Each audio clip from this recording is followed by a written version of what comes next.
Are moral stories. అన్నయ్య, నేను పరీక్ష రాయాలంటే డబ్బులు కట్టాలి. లేదు అంటే నన్ను పరీక్షలు రాయనివ్వరు అన్నయ్య. అదేంట్రా గిరి, నిన్ను చదువుకోవడానికి పంపించినప్పుడే నీకు సంబంధించిన డబ్బులన్నీ కట్టాను కదా. అన్నయ్య, అది కేవలం మనం చదువుకోవడానికి మాత్రమే కట్టిన డబ్బులు. కానీ మనం చదివిన దానికి వాళ్ళు పెట్టి పరీక్షలు రాయాలి అంటే దానికి కూడా డబ్బులు కట్టాలన్నయ్య. అవునా? సరే అయితే, ఇప్పుడు నా దగ్గర అంత డబ్బు లేదు, కానీ ఇంకో వారం రోజులు ఆగితే పంట చేతికొస్తుంది. అది అమ్మేసి వచ్చిన డబ్బుతో నీ పరీక్షకు కావలసిన డబ్బులు కడతాను, సరేనా? సరే అన్నయ్య, ప్రతి నెల నువ్వు పంపించే డబ్బులు నాకు సరిపోవడం లేదన్నయ్య. ఇక్కడి నుంచైనా కొద్దిగా ఎక్కువ డబ్బులు పంపించు. సరేరా గిరి, అలాగే పంపిస్తానులే. ఇదిగో, ప్రస్తుతానికైతే ఈ డబ్బుంచు. వచ్చే నెల నుంచి కొద్దిగా ఎక్కువ డబ్బులే పంపిస్తాను. సరే అన్నయ్య. ఇక బస్సు వచ్చే సమయం అయింది, నేను వెళ్ళొస్తానన్నయ్య. జాగ్రత్తగా వెళ్ళరా. నీకే అవసరం ఉన్నా కూడా మొహమాట పడకుండా అడుగు అంటూ వేణు తన తమ్ముడైన గిరికి తగు జాగ్రత్తలు చెప్పి పంపించాడు. తమ్ముణ్ణి దగ్గరుండి బస్సెక్కించి పంపించారా? అవును, ఇప్పుడే వెళ్ళిపోయాడు. అన్నట్టు చెప్పడం మర్చిపోయాను, పంట చేతికొచ్చే సమయం అయింది. పనివాళ్లను పిలిపించి పంట అంతా కోయించాలి. నేను అదే చెప్దామనుకుంటున్నా అండి. ఈలోపు మీరే చెప్పేశారు. ఇదిగో, నేనిప్పుడే వెళ్ళి రేపటి కోసం పనివాళ్లను వెతుకుతాను అంటూ శ్వేత ఊర్లోకి వెళ్ళింది. ఆ మరుసటి రోజు వేణు దగ్గరుండి పంటంతా కోయించాడు. రే వేణు, నీ చేయి చాలా మంచిదిరా. నీ చేత్తో ఇలా విత్తనం నాటితే చాలు, అలా మొలిచేస్తుంది. మరి ఆ చేయిలో ఏదో అదృష్టం ఉంది కాబట్టి కష్టపడి పనిచేసి ఇంత పొలం కొన్నాడు. తమ్ముణ్ణి పెద్ద పెద్ద చదువుల్ని చదివిస్తున్నాడు. ఊరుకోండి బాబాయ్, మిమ్మల్ని వదిలేస్తే ఇలాగే పొగుడుతూ ఉంటారు. కానీ నేనిక పంటని సంతకి వెళ్ళి అమ్ముకొని వస్తాను అని చెప్పి వేణు పంటని సంతకి తీసుకువెళ్లి అమ్మేసి పంట అమ్మగా వచ్చిన డబ్బుల్ని తీసుకుని ఇంటికొచ్చాడు. వచ్చేశారా? మీకోసమే ఎప్పటినుండో ఎదురు చూస్తున్నాను. బాగా ఆకలవుతోందండి, రండి తిందాం. నేను ముందే చెప్పాను కదా శ్వేత, నా కోసం ఎదురు చూడకుండా తినేసేయమని. సరే, ఇదిగో ఈ డబ్బులు జాగ్రత్తగా దాచిపెట్టు. కనీసం ఇప్పుడైనా ఈ డబ్బులతో మనం చేసిన అప్పుల్ని తీర్చేద్దామండి. అలా కాదు శ్వేత, తమ్ముడు ఏదో పరీక్షకి డబ్బు కట్టాలి అన్నాడు. ఏంటండి ఇది? మనం ఎప్పుడు ఏదైనా చేద్దామని అనుకుంటే మీరు తమ్ముడి చదువు కోసం డబ్బులు అని ఇలా ఖర్చు చేస్తూ ఉంటారు. రేపు మనకంటూ పిల్లలు పుడతారు కదా, వారినిలా అప్పుల్లో పెంచాలా? అలా అంటావేంటి శ్వేత? తమ్ముడు బాగా చదివితే వాడికి మంచి ఉద్యోగం వస్తుంది. వాడికి ఉద్యోగం వస్తే ఈ అప్పులన్నీ కట్టేయడం ఎంతసేపు చెప్పు? మీరదే భ్రమలో ఉండండి. మనుషులందరూ ఎప్పుడూ ఒకేలా ఉండరండి. అవసరాన్ని బట్టి మారిపోతూ ఉంటారు. అంటే ఏంటిప్పుడు? నా తమ్ముడు నన్ను మోసం చేస్తాడు అని అంటున్నావా? ఎప్పుడు చూడు నాకు మా తమ్ముడికి గొడవలు పెట్టాలని చూస్తావు అంటూ వేణు కోపంగా తినకుండా ఇంటి నుంచి బయటికి వెళ్ళిపోయాడు. అలా వారి మధ్య ఎప్పుడూ కూడా వేణు తమ్ముడైన గిరి గురించి గొడవలు జరుగుతూ ఉంటాయి. అలా కొన్ని సంవత్సరాల తర్వాత గిరి చదువు అయిపోయింది. వేణు చాలా కష్టపడి తన తమ్ముడు గిరిని చదివించాడు. ఆహా, చూసావా శ్వేత, తమ్ముడు ఏదో ఉద్యోగంలో చేరడానికి వెళ్ళాడు.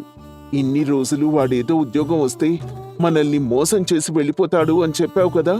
నువ్వు ఆలోచించేది చాలా తప్పు అనే విషయం నీకిప్పుడు అర్థం అవుతుంది. సర్లేండి, అదే చూస్తాను. వేణు అనుకున్నట్టుగానే గిరికి ఒక పెద్ద ఉద్యోగం వచ్చింది.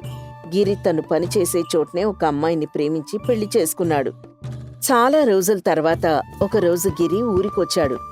ఏవండి, మనం అసలే ఇప్పుడు చాలా అప్పుల్లో ఉన్నాం. మీ తమ్ముడు ఉద్యోగం చేస్తూ బాగా సంపాదిస్తున్నాడు కదా, ఎంతో కొంత అప్పు తీర్చమని అడగండి. లేక వాడేదో సొంతూరుకొచ్చి సరదాగా గడుపుదామని అనుకుంటే నువ్విప్పుడు వాణ్ణి అప్పులు కట్టమని అడగడం ఎంతవరకు సమంజసం చెప్పు? నేనైతే వాణ్ణి అడగను, నువ్వు కూడా అడగకు. సరిపోయింది. మొన్నటి వరకేమో తమ్ముడు చదువు కోసమని డబ్బులు ఖర్చు చేశారు. ఇప్పుడు ఆ డబ్బుల్ని అడగమనంటే ఇలా మాట్లాడతారా? ఇక మీ ఇష్టమండి అంటూ ఇద్దరూ అలా మాట్లాడుకుంటూ ఉన్నారు. అప్పుడే వారి దగ్గరికి గిరి వచ్చాడు. అన్నయ్య, నీతో ఒకటి మాట్లాడాలి. ఏంట్రా చెప్పు. అబ్, ఏం లేదన్నయ్య, మేమెలాగూ పట్నంలోనే ఉంటున్నాం కదా, ఇక ఇక్కడ ఆస్తితో మాకు పని లేదు. మనం ఆస్తి పంచుకుంటే నా ఆస్తిని అమ్ముకుని పట్నంలోనే ఉంటాను. గిరి మాటలకి వేణు, శ్వేత ఇద్దరూ ఆశ్చర్యపోయారు. అదేంట్రా అలా అంటావు? ఇప్పుడు ఆస్తి పంచవలసిన అవసరం ఏముంది? అవసరం ఉందన్నయ్య. నాకు పెళ్ళయి సంవత్సరం అవుతోంది. ఈ సంవత్సరం రోజుల్లో ఒక్కసారైనా పంట చేతికొచ్చిన తర్వాత అందులో నా వాటా నాకిచ్చావా? నా వాటా కూడా నువ్వే తినేస్తున్నావు అని అన్నాడు. ఆ మాటలకి శ్వేతకి బాగా కోపం వచ్చింది. ఏంటి గిరి, ఏమంటున్నావు? ఈయన నీ చదువుకి ఎన్ని డబ్బులు ఖర్చు చేశాడు, ఎంత కష్టపడ్డాడు. అందుకే కదా ఆ కష్టానికి నేను ఈ సంవత్సరం అంతా పంట ఆయనకే వదిలేశాను. ఏంటి నువ్వు మాట్లాడేది గిరి? అయినా అసలు ఈ ఆస్తంతా ఈయన కష్టపడే కదా సంపాదించారు. ఏదో తాత ముత్తాతల నుండి వస్తుంది అన్నట్టుగా వాటాలు అడుగుతున్నావేంటి? ఏంటి, అన్నయ్య ఒక్కడే కష్టపడ్డాడా? నేనేం చేయలేదా? అంటూ గిరి గొడవకి దిగాడు. గిరి ఒక్కొక్క మాటకి వేణు చాలా బాధపడిపోయాడు. సరేరా గిరి, నువ్వన్నట్టుగానే ఆస్తి పంచుకుందాం. ఏంటండి మీరు కూడా అలాగే అంటారేంటి? అసలు ఆలోచించి మాట్లాడుతున్నారా? నేనన్నీ ఆలోచించి మాట్లాడుతున్నాను శ్వేత. ఇది నా నిర్ణయం అంటూ కటువుగా చెప్పాడు. దాంతో శ్వేత కూడా ఏం మాట్లాడకుండా ఉండిపోయింది. వేణు ఒక్కడే కష్టపడి సంపాదించిన ఆస్తిని సరి సమానంగా ఇద్దరూ పంచుకున్నారు. గిరి ఆ ఆస్తంతా అమ్ముకుని దాని ద్వారా వచ్చిన డబ్బుని తీసుకుని పట్నానికి వెళ్ళిపోయాడు. ఏం వేణు, చేసిన అప్పు చీమల పుట్టలా పెరుగుతూనే ఉంది. ఇంకో 2 నెలల్లో నా అప్పు తీర్చకపోయావో నిన్ను రోడ్డుకీడుస్తా అన్నాడు భూపతి. వేణు, ఈ సంవత్సరం పంట రాగానే నా డబ్బులు నాకిస్తా అని చెప్పావు. ఇప్పుడు చూస్తే తమ్ముడేమో ఆస్తి పంచుకొని అమ్ముకొని వెళ్ళిపోయాడు. నువ్వు కూడా మీ తమ్ముళ్లానే డబ్బులు కట్టకుండా ఆస్తి అమ్ముకొని ఊరొదిలి వెళ్ళిపోదాం అనుకుంటున్నావా ఏంటి? ఇలా వేణు కప్పులిచ్చిన వాళ్ళందరూ వేణు ఇంటి మీదకి వస్తూ ఉన్నారు. అయ్యా, నేను మీ అప్పు తీర్చకుండా ఎక్కడికి వెళ్ళను. అందరప్పు ఇంకొక 2 నెలల్లో తీర్చేస్తాను అని మాట ఇవ్వగా అందరూ వెళ్ళిపోయారు. అంత అప్పు 2 నెలల్లో ఎలా తీరుస్తారండి? భూమి అమ్మేసి తీర్చేస్తాను శ్వేత. ఏంటి, మీకెంతో ఇష్టమైన భూమిని అమ్మేస్తారా? అవును శ్వేత, అమ్మేస్తాను. అయినా సున్నాతో జీవితం మొదలుపెట్టిన వాణ్ణి మళ్ళీ సున్నా దగ్గర నుండి జీవితాన్ని మొదలుపెట్టలేనా ఏంటి? అంటూ శ్వేతకి ధైర్యం చెప్పి ఆస్తంతా అమ్మేసి అప్పులన్నీ కట్టేశాడు.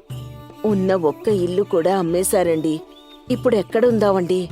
అన్నీ అమ్మగా మనకి చెరువు ఒడ్డున 1 గుంట భూమి మాత్రమే మిగిలింది. అది కూడా ఊరికి దూరమని ఎవ్వరూ కొనలేదు. ఇప్పుడు మనం అక్కడికి వెళ్ళి ఒక గుడిసె వేసుకొని ఉందాం అని చెప్పి వేణు శ్వేతను తీసుకుని వెళ్ళిపోయాడు. అలా వేణు చెరువు గట్టున ఒక గుడిసె వేసుకుని జీవిస్తూ ఉన్నాడు. కష్టపడి పనిచేసే స్వభావం ఉన్న వేణు ఒకరోజు తన గుడిసె వెనకాల ఒక గుంత తవ్వుతూ ఉంటే ఆ మట్టి చూస్తూ ఉంటే తనకొక ఆలోచన వచ్చింది. శ్వేతా, శ్వేతా, ఎక్కడున్నావు? అబ్బబ్బబ్బా, ఏంటండి, ఎందుకలా అరుస్తున్నారు? నాకు ఒక ఆలోచన వచ్చింది శ్వేత. ఇదిగో ఈ మట్టి చూసావా? ఆ చూశాను. ఏముంది ఇందులో? మన జీవితం ఉంది. ఇది వట్టి మట్టి కాదు. ఈ మట్టితో మంచి మంచి ఇటుకలు తయారు చేయవచ్చు తెలుసా? అవునా? అయితే మనం ఈ మట్టితో ఇటుకలు తయారు చేసే వాళ్ళకి ఈ మట్టిని అమ్మేద్దామా అండి? శ్వేత, కొంచెం పెద్దగా ఆలోచించు. మనం ఈ మట్టి నమ్మడం కాదు, మనమే ఈ మట్టితో ఇటుకలు తయారు చేద్దాం అంటూ తన ఆలోచనని చెప్పాడు. ఆ తర్వాత వేణు మెల్లిగా ఇటుకలు తయారు చేసి అమ్మడం మొదలుపెట్టాడు. ఈ విషయం ఆ చుట్టుపక్కల వారికి తెలిసి అందరూ వేణు దగ్గర ఇటుకలు కొనడానికి వస్తూ ఉన్నారు. అలా కొద్ది రోజుల్లోనే వేణు తను పోగొట్టుకున్న ఆస్తిని మళ్లీ చేజిక్కించుకున్నాడు. మీ తమ్ముడు మనల్ని మోసం చేసి వెళ్ళిపోయిన తర్వాత నాకేం చేయాలో అర్థం కాలేదండి. కానీ ఇప్పుడు ఇదంతా చూస్తూ ఉంటే అస్సలు నమ్మబుద్ధి అవ్వడం లేదు. శ్వేత, ఎప్పుడూ కూడా మనం సున్నాకి పడిపోయామని బాధపడకూడదు.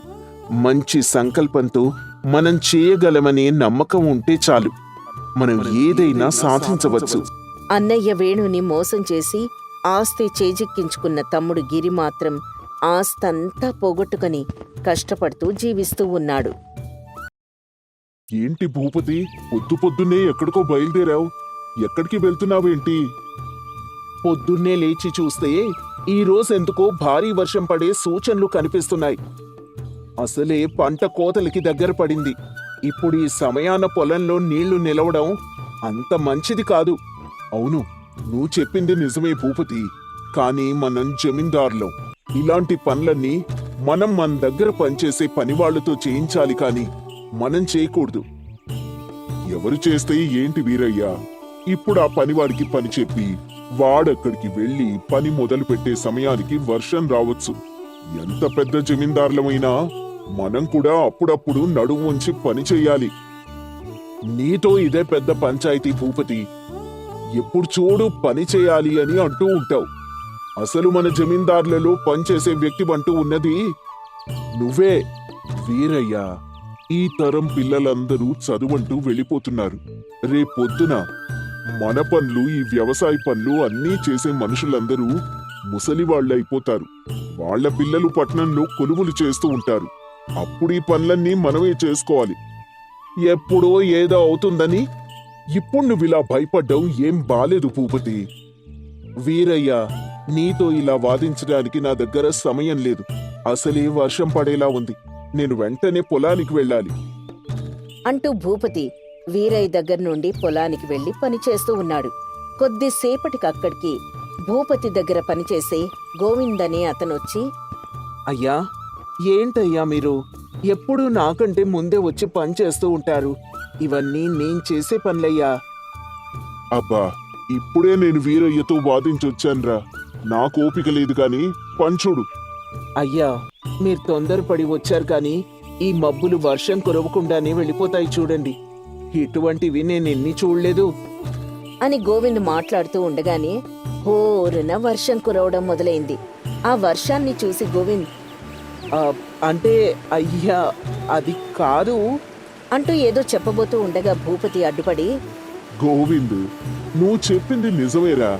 ఈ మబ్బులు వర్షం కురవకుండా పోయే మబ్బులే కాని ఇదిగో అప్పుడప్పుడు మన అంచనా తప్పిపోయి ఇలా వర్షం కూడా కురవచ్చు. మనం ముందు జాగ్రత్తలో ఉండడం ఎప్పుడు కూడా మంచిదే కదా.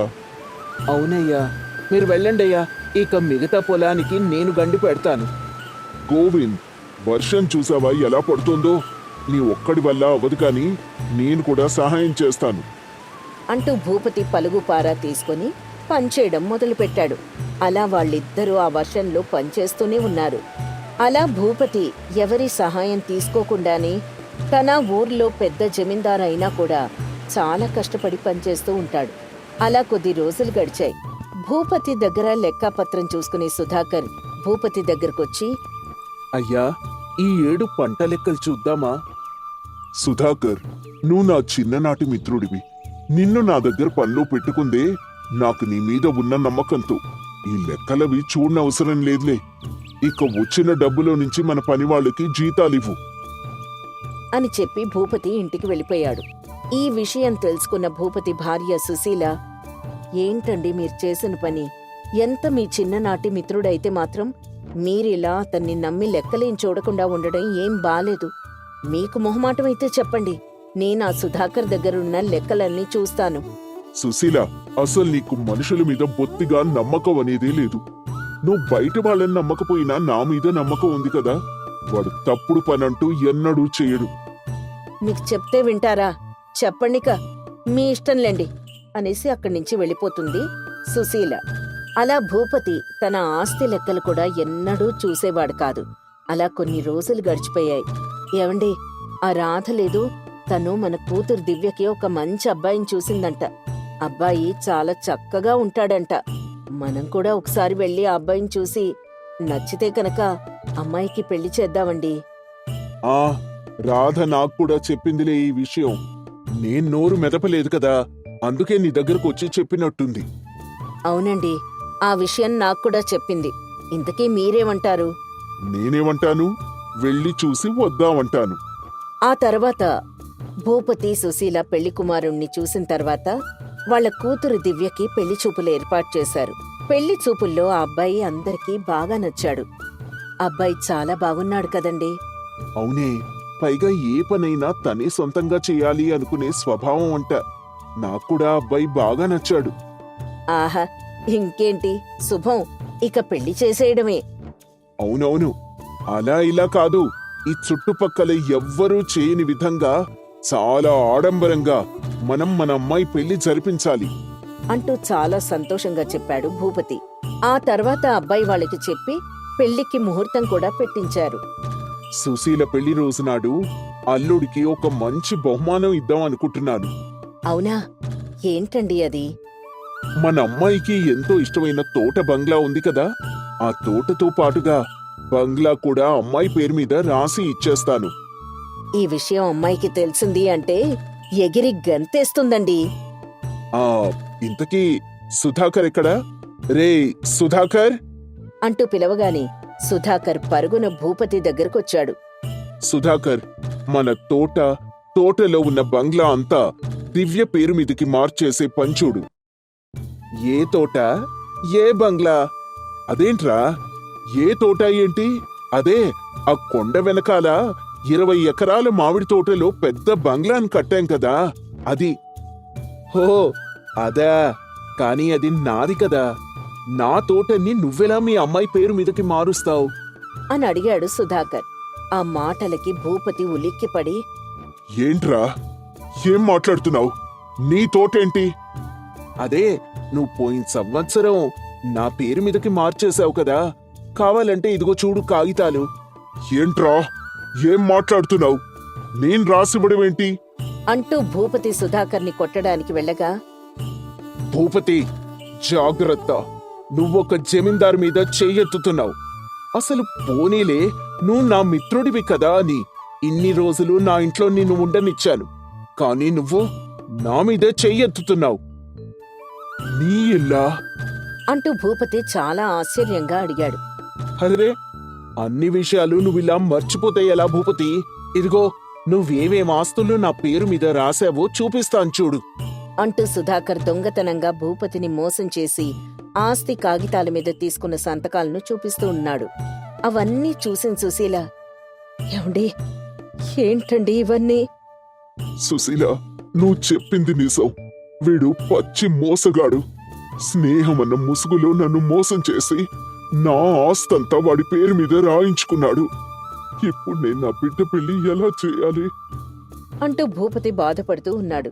అది చూసి సుధాకర్ నవ్వుతూ, అయ్యయ్యో, నా మిత్రుడికి ఎంత కష్టం వచ్చింది.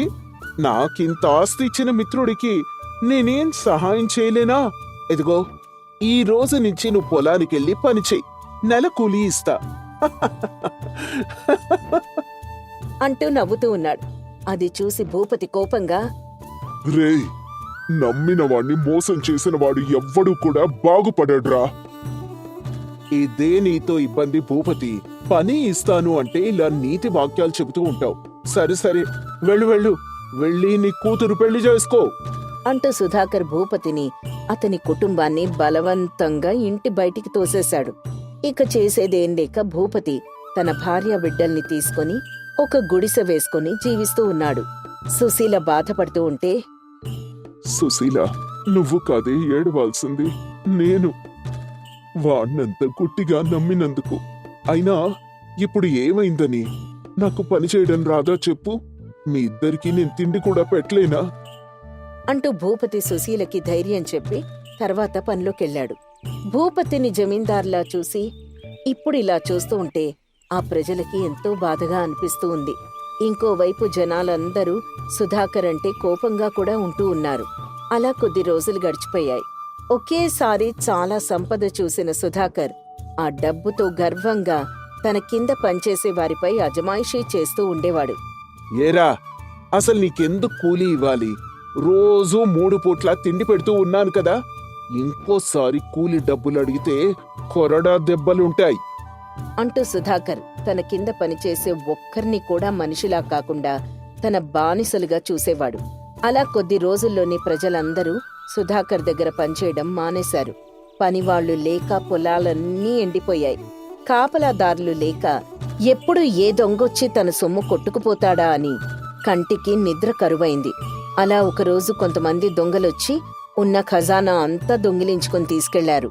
ఇప్పుడు తినడానికేమీ లేక ప్రజలు సుధాకర్ని మనిషిలా కూడా చూడకపోవడంతో చేసిన తప్పు అర్థం చేసుకుని భూపతి దగ్గరికి వెళ్లి క్షమించమని అడిగాడు.